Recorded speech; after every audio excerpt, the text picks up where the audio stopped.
अब म आज एउटा स्टोरी भन्दैछु होइन, सुन्नु होला। अनि सुनेर साथी बनाउन मन लाग्छ भने साथी पनि बनाउनु होला है। साथी बनाउनेले धेरैले अब त्यो साथी बनायो भने बर्बाद हुन्छ, मोबाइल पड्किन्छ भनेर डराउनुहुन्छ भने चाहिँ अब पड्केला नबनाउनुहोस् होइन। अब एउटा स्टोरी पुरा राम्रोसँग पुरा सुन्नु होला है। भनेको मतलब कन्टेन्ट बनाउनुलाई तपाईँले चाहिँ कन्टेन्ट कसैको कन्टेन्ट फुल वाच गरेर हेर्नुभयो बोलेको भिडियो भने तपाईँले त्यसबाट हेर्नु भने अर्को नयाँ कुरा पनि सोच्न सक्नुहुन्छ कि आफ्नो क्रिएटिभिटीको लागि पनि सुन्न जरुरी हुन्छ है। साथी बनाउने, साथी बनाइसकेपछि त्यतिकै छोड्ने होइन, एउटा भिडियो पुरा हेरिदिने। त्यो भिडियोलाई उसले हेर्छ दोहोऱ्याएर अर्को तपाईँकोमा आओस् नआओस् मतलब छैन। जब उसले आउँदैन भने तपाईँले त थाहा भइहाल्छ, त्यसपछि उसलाई उपचार गर्ने त तपाईँलाई पनि थाहा होला तरिका है। त त्यसै भने चाहिँ आफूले चाहिँ गर्नुपर्छ है। अनि एउटा अब स्टोरी चाहिँ अब के को बारेमा भनेदेखि एउटा गाउँमा चाहिँ नि एउटा चाहिँ महामूर्ख र घमण्डी बस्दो रहेछ, एउटा चाहिँ एकदम सज्जन ज्ञानी। अनि अब भगवान् चाहिँ नि घुम्दै जाँदा त्यो दुइटैको बारेमा धेरै गरेछन्, कुरा सुनेछन्। अब भगवान् चाहिँ मान्छेको रूपमा गएपछि अनि अब त्यो पहिला मूर्खको चाहिँ परीक्षा लिनु पर्यो भनेर चाहिँ नि भगवान् मूर्खमा चाहिँ पुगेछन्। भगवान् चाहिँ नि अब यो मूर्खलाई लिनलाई त अब म एउटा सामान्य चाहिँ नि झुत्रे झाम्रो लुगा लगाएको देख्दाखेरि गरिब जस्तै देख्ने गरेर चाहिँ गएछन् भगवान्। त्यो मूर्खको चाहिँ नि घरमा पुगेर यसो हेर्दाखेरि सबैतिर काम गर्ने नोकर चाकर छन्, खेतीमा छन्, टन्न धान गहुँ मकैहरू सबै चाहिँ नि एकदम सबै कुरा यसो देखियो, बाहिरबाटै हेर्दाखेरि थाहा भइहाल्यो होइन। अनि त्यो मूर्ख चाहिँ घरको बाहिर गएपछि कामदारले बोलाएछ। कामदारलाई चाहिँ नि भन्छ म यहाँ भिक्षा माग्न आएको, भिक्षा चाहियो भनेर भन्यो। अनि भिक्षा कामदारले दिनु होइन, मलाई मलाई मालिकले नै दिनुपर्छ तिमीहरूको। मरेमा चाहिँ नि अब तैपनि उसले भित्र गएर भनेपछि तै पनि सुनेन छ, कसैको कुरै नसुन्ने, काम गर्ने डर होइन, मालिक नै बोलाउनु पर्छ भने चाहिँ बाहिर गएपछि बल्ल बल्ल आइपुगेछ मालिक। अब मालिक आएपछि मालिकलाई चाहिँ नि उसले कामदारको कुरा अब घमण्डी थियो, कसैको कुरै नसुन्ने ऊ मान्छे घमण्डीलाई त अब त्यहाँसम्म त लिएर आले भगवान्। त्यहाँ ल्याएपछि मूर्खलाई चाहिँ अगाडि चाहिँ गरेर भनेपछि बालक बालक म चाहिँ भगवान् हो हेर, तिम्रोमा सबै कुरा रहेछ।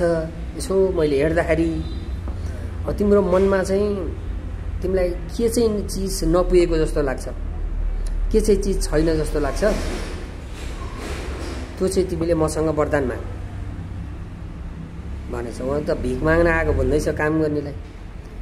मालिक आएपछि त चाहिँ काम गर्नेहरू नि टुवा परेर हेऱ्यो, मालिकलाई त चाहिँ नि वरदान पो माग्छ भगवान्ले चाहिँ।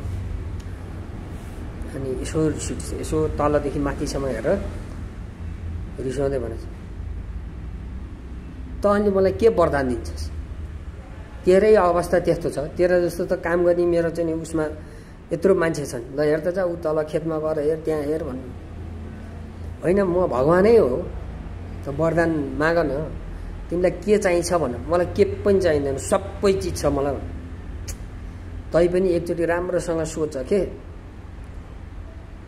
मान्छेलाई अब तिमीलाई केही न केही त नपुगेको जस्तो फिल त भइरह होला नि त, अनुभव भइरह होला नि त, मनमा केही त अनुभव होला नि त चाहिँ नि भनेर चाहिँ भगवान्ले फेरि दोहोऱ्याउनु भएको छ। अब मूर्ख न पर्यो, होइन मलाई चाहिँदैन, के पनि चाहिँदैन। तै पनि भन्नुभएछ, ल सोच त फेरि, अब तिमीले फेरि पछि चाहिँ नि मैले तिमीसँग भएको सबै चिज लिएँ भने तिमीले फेरि के पनि पाउँदैनौ भने मरी हाँस्दै भनेछ, अरे यो मान्छे पागल रहेछ, यो मान्छेलाई चाहिँ नि यहाँबाट तल बाहिर निकाल भन्नु। होइन म बाहिर त जान्छु, तिमीले ननिकाले नि जान्छु, काम गर्ने मान्छेलाई हराएछ।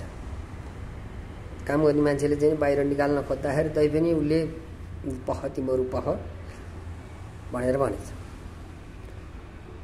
भनेछन् भगवान्ले चाहिँ है। भगवान्ले चाहिँ गरेछन् तैपनि भगवानले त अब योसँग त चाहिँ नि मूर्खलाई त तलाउनै पर्यो भनेपछि अब यसलाई चाहिँ अब सबक सिकाउनु पर्यो भनेपछि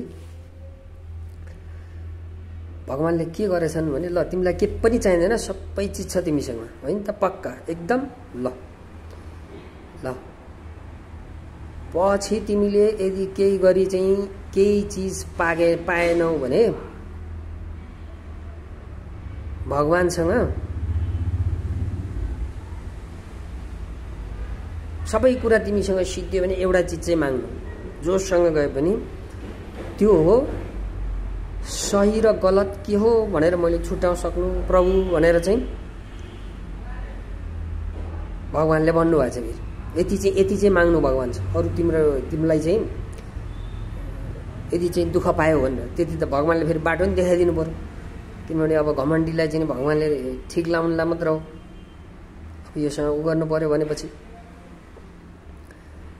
त्यसपछि भगवानले को शक्तिले भगवानले उसलाई चाहिँ के गरिदिनु भएछ भनेदेखि कसैको कुरै नसुन्ने के चाहिँ कसैले उसले भनेको चाहिँ कसैले कानमा चाहिँ नि जाँदै नजाने के भनेको मतलब काम गर्नेलाई नि नसुन्ने घरको मान्छेले नि नसुन्ने छोरीछोरीले नि कसैले नि नसुन्ने बनाइदिन्छ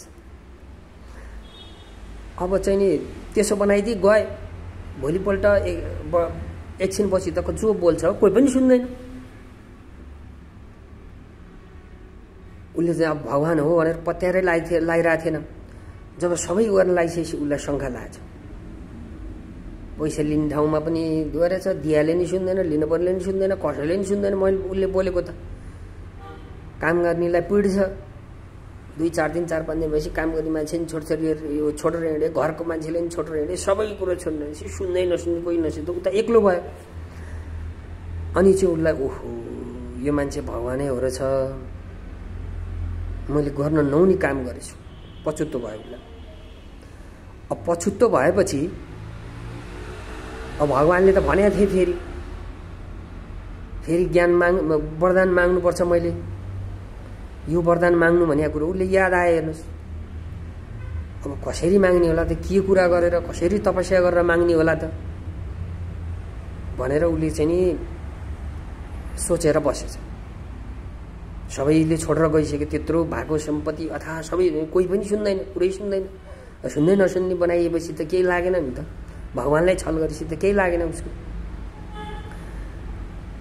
अनिखेर अब यो भिडियो तपाईको लामो हुन्छ हैन अब यसको सेकेन्ड पार्ट मैले चाहिँ अब के हुन्छ त हैन अर्को सेकेन्ड पार्ट म तपाईलाई यसकोमा डिटेल है एउटा चाहिँ मतलब मैले एउटा दन्ते कथाबाट चाहिँ मैले चाहिँ पढेको थिएँ म त्यसको कथा भन्दैछु हैन अर्को चाहिँ भागमा गर्नु होला अर्को भागमा कस्तो लाग्छ कमेन्टबाट लेख्नु होला त्यसपछि म अर्को भाग पनि लिएर आउँछु है त।